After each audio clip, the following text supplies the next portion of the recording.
Hey everybody, Jillian here with a brand new Bible journaling process video. Today I'm going to be using the new illustrating Bible from Illustrated Faith and DaySpring along with a piece of my son's artwork. I'm going to cut this up and put it in the margin of my Bible, and I'm going to be journaling some sermon notes. So this is the sermon notes notebook from All Good Things Collective. If they have any available, I'll go ahead and link it in the video description below because I get a lot of questions about that notebook. So let's go ahead and get started. I am journaling in Revelation chapter 3 today. That's where my pastor was preaching from this past Sunday.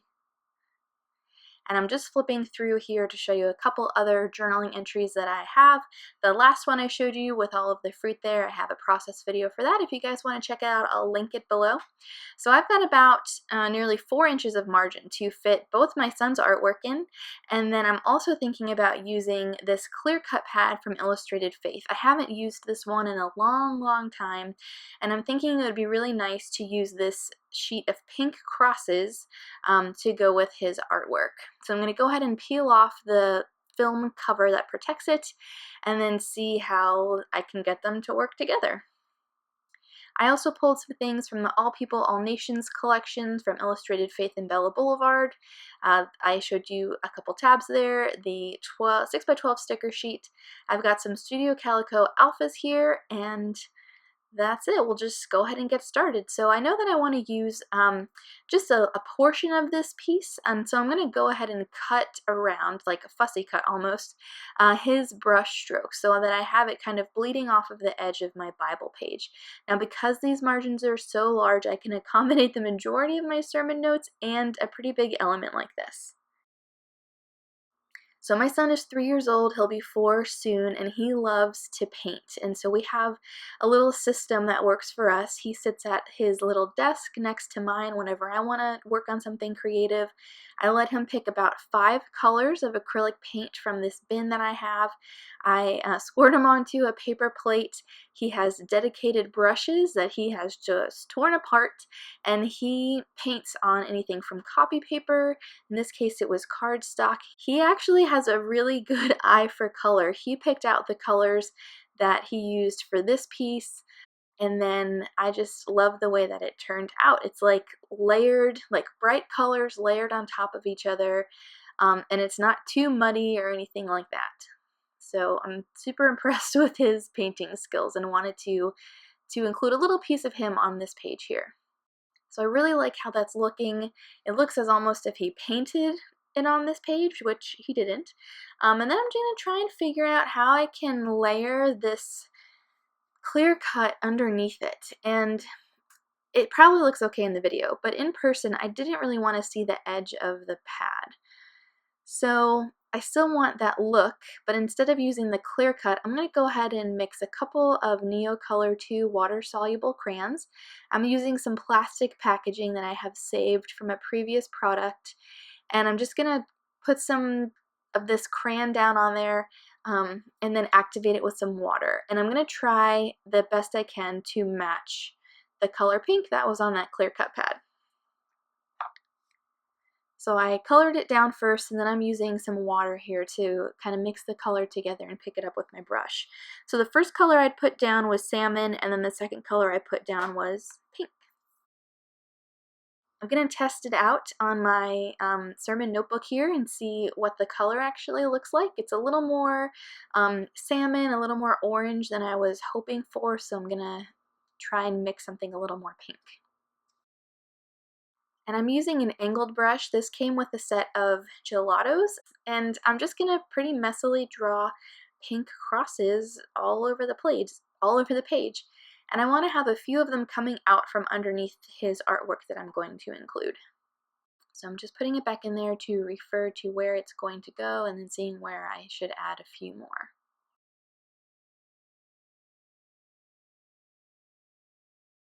They're starting to get pretty wonky, so I decided to quit while I was ahead. So I'm going to go ahead and put some of the Illustrated Faith tape runner on the back of this piece and go ahead and get it taped down, and then if I want to add more pink later on, I can certainly do that, and I will. Now I left a lot of it hanging off of the edge, and I just flipped the paper over to trim off the excess that was hanging off of the edge. when I flipped it back over, I was like, wow, I got a lot less on there than I was planning, but I really like how it came together. If I had included any more, I wouldn't have been able to fit all of the journaling on my page that I wanted to be sure to get down. I've pulled a couple tabs from the All People, All Nations die cut pack, and I really wanted to use this one. It had the similar teals and oranges and yellows, even with a pop of pink. I'm just trying to figure out where it's going to look best. So before I adhere it down, I want to add at least one more of these pink crosses to just kind of make it look interesting underneath the tab. Alright, so now that the tab's down, I'm going to go ahead and get to working on my title. So I pulled these aqua-colored Studio Calico alphabet stickers. If they're still available, I'll link them in the video description below. And then I thought it would be fun to mix in a little bit of these tiny colorful alphas from Illustrated Faith in black. This wasn't my original plan, but I'm glad I did it because I've continuously added more black to this page throughout the end of the video. So the sermon series that we're going through is called What Would Jesus Undo? It's a really interesting topic. I think it's taken from a book by the same name, and it talks about different things that Jesus would undo. The first one in our series was hypocrisy, another one was hollow worship, and then this last one that we did is indifference. I think there's like way more chapters in the book though. There may be up to like 9 things that this author thinks Jesus would undo based on his word. So if you're interested in that, I'll go ahead and link that book down below. It was pretty interesting just hearing sermons based from it. So I lined up the letters on top of my Bible mat to kind of get an idea of how much room they would take up, and I just put them down kind of a little bit crooked, a little bit wonky with my fingers, and they fit entirely across the margin. So much room. Fortunately, that indentation was there, so I was able to get it all the way across, but these margins, you guys, they are a total game changer.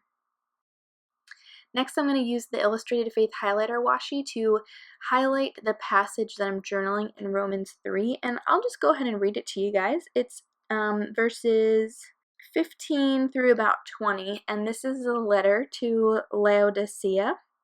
It says, I'll start in verse 14. It says, "Write to the angel of the church in Laodicea." This is Jesus talking. "Thus says the Amen, the faithful and true witness, the originator of God's creation. I know your works, that you are neither cold nor hot. I wish that you were cold or hot. So because you are lukewarm and neither hot nor cold, I am going to vomit you out of my mouth."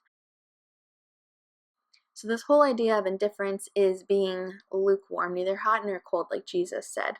It's an attitude of being apathetic or just uninterested. So I'm just journaling some like key takeaways from this sermon, like what indifference is, how do we get this way, and then I moved on to some indicators of indifference.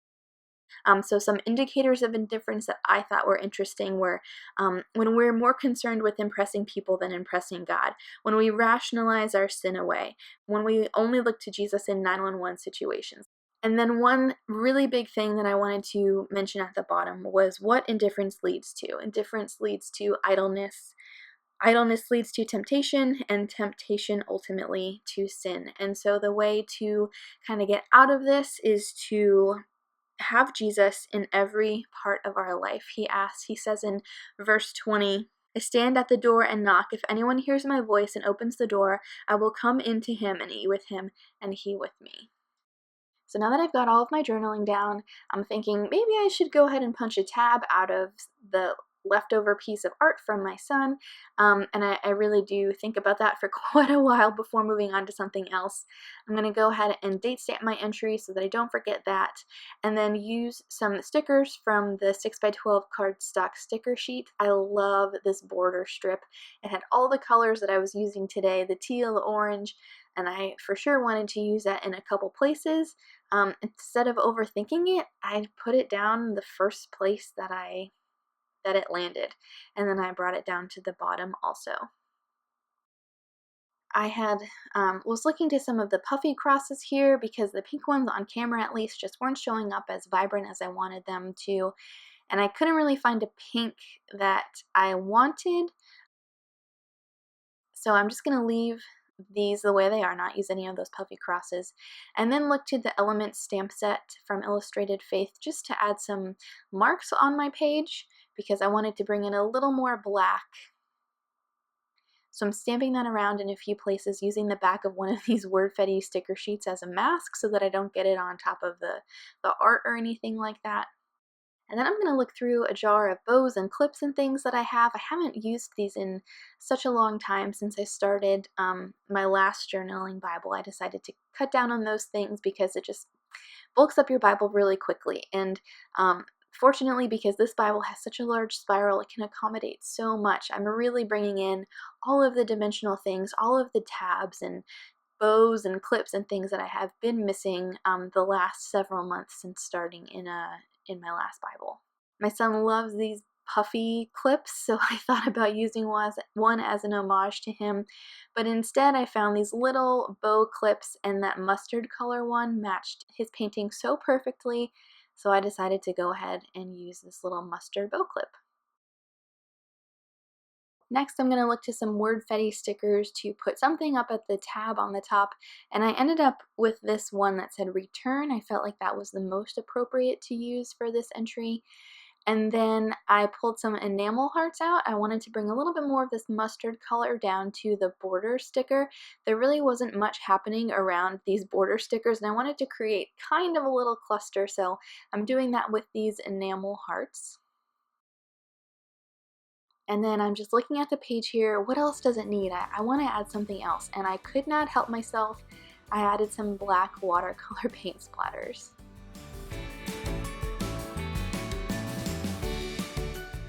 And that's going to do it for this entry. I've got a final look at my page along with a couple of close-ups. Thank you guys for watching. If you just happen to stumble upon this video and you find yourself at a place of indifference, I would just encourage you to open your heart to Jesus. And if you have any questions, feel free to leave me a comment below. I hope you have a great rest of your week, and I'll see you soon.